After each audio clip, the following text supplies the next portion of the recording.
What's up, YouTube? Welcome back to my channel.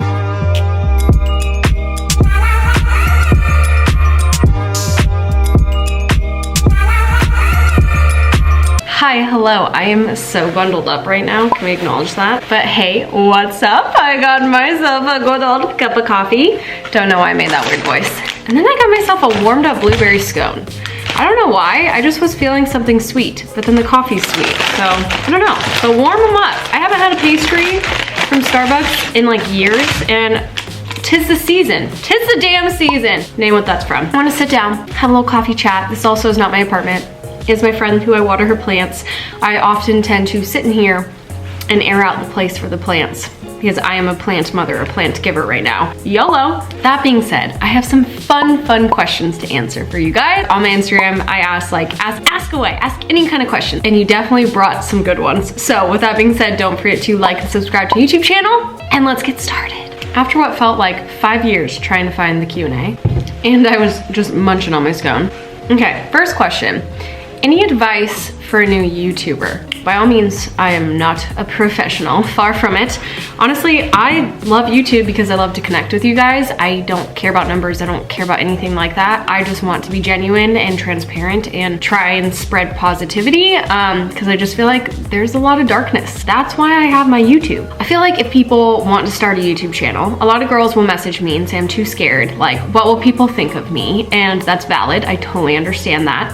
And I understand that fear. But at some point in your life, you have to get over that hump, because people will literally judge you in anything you do in life. I know that's super probably self-explanatory, but I know for a fact that friends and family have judged me for what I do now because I share my passion for fitness and I share my lifestyle, and maybe to them that's overbearing. Maybe I'm showing too much skin online when I post in sports bras. Maybe I'm sharing too much of my personal life with too many people. I don't even know. Who even cares? Because at the end of the day, I love what I do. I love connecting with you guys. I absolutely love and live my dream job right now. If I would have been worried about like what my aunts and uncles thought of me, like I would have gone nowhere and I would have stuck at my job that I didn't like. So I think that's my first advice, I guess, tangent, but my first advice is like make your channel about whatever you want to make it and be as yourself and transparent as possible, because there's a million different YouTubers in the world. If you're not being you and you're just trying to replicate them, it's gonna get old, people are gonna see through it, and you're gonna get burnt out because it's not even your personality. When can you be yourself? I think being a YouTuber is so fun because you can share whatever the heck you want in your life,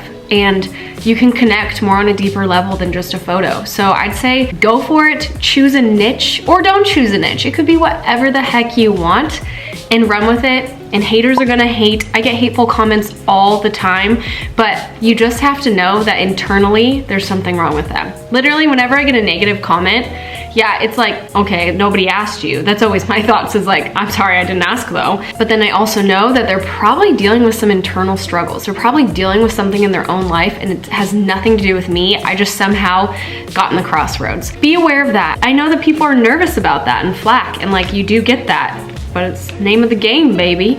So takeaway advice: you do you be you, boo, because no one else can be you, and you will be successful if you just show who you are. Here's a question I get so many times. Is it possible to cut without counting calories? Absolutely. You don't have to count calories to be successful. You do have to be aware of your body. You do have to be aware of what you're consuming, because if you're eating in a surplus of calories, you probably won't cut.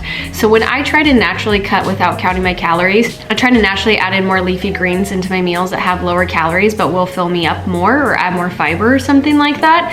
And then I do increase my cardio or my HIIT exercise. So there's tons of different ways. You don't only have to do it the certain way that someone recommends. You can do it however you want to do it. You can do it more natural. If you don't like counting calories like me, you can still cut without doing that. How many times do you go shopping and how much do you spend on groceries? Groceries, I don't even know, maybe like 100 a week, just because I do grocery shop for the two of us and I buy Bentley like certain food that he likes as well. But I do grocery shop probably like 2 or 3 times a week just because there's a grocery store so close I pop over. I'm someone who doesn't like to waste food. And if I was to stock up on what I think I'm gonna eat for the week and like it goes bad or something, that's what I hate. So I rather just take small trips to the grocery store, get fresh produce, and then once I'm empty, fill back up. Favorite college memory? Well, that memory would be probably studying abroad in Spain. I loved it. I know it's broad, but honestly, I didn't really care for the school I went to as much. I went to Washington State University, and it was really fun for the full college experience. Like, I literally lived like a movie. Sorority, football, all that kind of stuff, parties, and it was really fun. I just don't really think I liked that lifestyle though. I felt like my school was in the middle of nowhere. It was like in wheat fields, which is nothing wrong with that. But because of that, we didn't have a lot of options to do too much. You couldn't even really go hiking. There was one spot you could go hiking. So I felt like everyone was always just looking forward to partying and drinking. And yeah, I like to have fun every now and then. And I definitely went through that phase in college. Like, I'm not gonna act like I didn't, but I just felt like there was more to life. And I just like wasn't that interested. And I was starting to get interested in health and fitness. And I felt like I didn't have anybody there that could relate to me. Nobody in my sorority liked it. So I joined a CrossFit club on my own senior year. And like, I didn't even make friends. That's like the saddest part, is the girls were not very nice. They were very secluded and closed off, and I don't know, I was new to it. I was new to lifting, and I just really struggled to make friends with that. And I knew once I got away and I could live somewhere that promotes more health and fitness, there's more to do. You can go to the beach here, you can go into the city. Like, I'm a city girl, so I think I just struggled with that. So I'd say my favorite experience was going to Barcelona, Spain, when I could live in the city and I could do whatever I wanted to do and I didn't feel so closed in, I guess, at my school. Have you ever had plastic surgery? So no, I have not. I've gotten Botox in my forehead before, and I've been very transparent with you guys of why I do it and why I like it. I was starting to get deep lines right here, so I wanted some Botox, and I was like, have at it, girl. What I do find really odd about this question though, is so many people online shame people that want plastic surgery in any way for themselves. And I don't find that very fair, because that is that person's body, that is that person's business, and if that betters them and if that's what they want, that's all that matters. I always think, get whatever the heck you want, because it's your life. That is literally my biggest thing, is it's your life and no one else is gonna live it. It's your body. No one else is going to be living in your body. So that being said, I am actually getting a breast augmentation in January, aka a boob job, and I've always wanted one, truly, since I was in high school. I'm not doing this for Michael, I'm not doing this for male attention, I'm not doing this for Instagram, I'm not doing this for photos, I'm not doing this for being an influencer. I wanted this for years, way before I even thought that was going to be my job. And I've always loved my body. I am here to always promote body positivity. And I'm here to say that all bodies are beautiful and my body is beautiful. And I have rocked my double A's, let me tell you. I have worn bralettes. I have always felt confident and comfortable with the size of my boobs. I just personally have always wanted a breast augmentation, and I found a doctor that really resonated with me, and I thought, why the heck not? I also have done an incredible amount of research, read books, podcasts on breast implants. I am well aware of breast implant illness and the risks of that. I'm well aware of the risks of implants. I'm well aware of anything. Honestly, I have done so much research. I've literally been looking into this for like 10 years. So before you guys comment, I am well aware of everything, and I just want you guys to send nothing but love and support. And I also want to be super transparent with you guys, because that's what I pride myself in, is being honest and open with you guys on this channel. So this is what I've always wanted, and I don't want to one day just pop up and have a B cup and you're like, dang, where did that come from? Like, no, I'm gonna be honest. This is something that I've always wanted for myself, and I'm gonna get it, and I'm gonna rock it. So if you guys want me to record that journey, let me know. Maybe I will, maybe I won't. That's coming soon, friends. Someone said, did you and Michael secretly elope? No way, sir or ma'am. I want a beautiful wedding, and that's what she'll get. How was moving in with Michael straight after college? It was good. I almost wish that I did live on my own just to experience that as an adult, because I came straight from a college.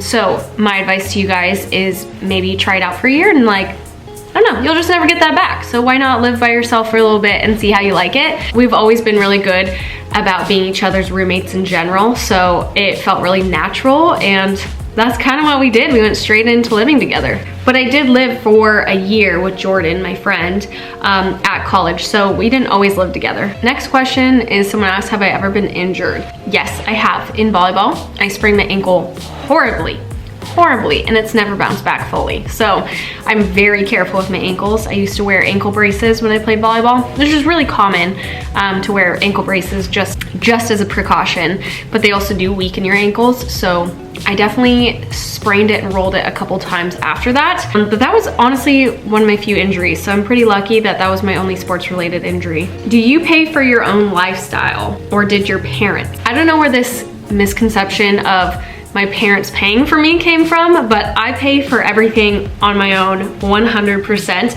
and I have been since I graduated college. I was super lucky to have my parents help me out with college, but once I graduated, I never asked them for money again. And I just found a job, started working, got a new car that way, and just kind of took off. I moved to California on my own, and I just never asked for help. I just got a job and made it work, and then now I'm really lucky to run my own business. And it's kind of fun because now I like to spoil them with nice gifts, or I like to pay for them when they visit or something like that, because they paid for my whole life, especially when they divorced. Like, I'm sure it was hard going through the divorce. My mom was single for so long, and my dad had to provide for all of us. So I really appreciate that they let me do club volleyball. They let me go to college when they didn't have a ton of money. So I always like to treat them sometimes. What was your self-image as a teenager child? My self-image, I guess, would say I was not very confident. I was very shy. I was definitely more introverted,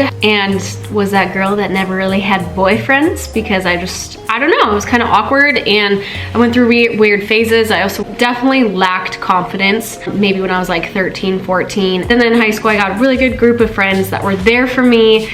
We always uplifted each other. I also joined volleyball, and that was a huge thing for me. So I'd say I definitely wasn't a very confident woman growing up.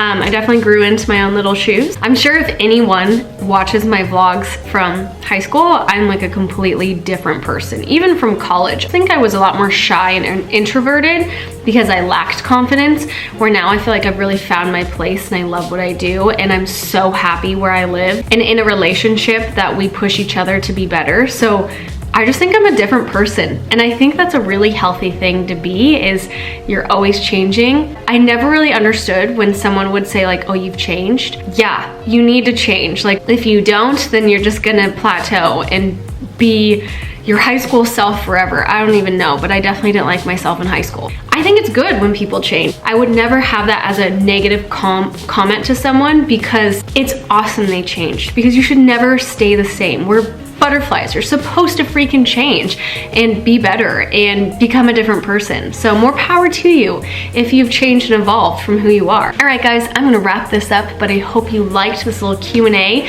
I know I dropped some serious tea on this, and it makes me a little nervous. I hope you guys said nothing but love, and I'm excited to keep filming for you guys. I love you from the bottom of my heart. Like, my YouTube family means everything to me. I appreciate you. I hope you guys have a wonderful week. Don't forget to like and subscribe to the YouTube channel, and I will see you next time.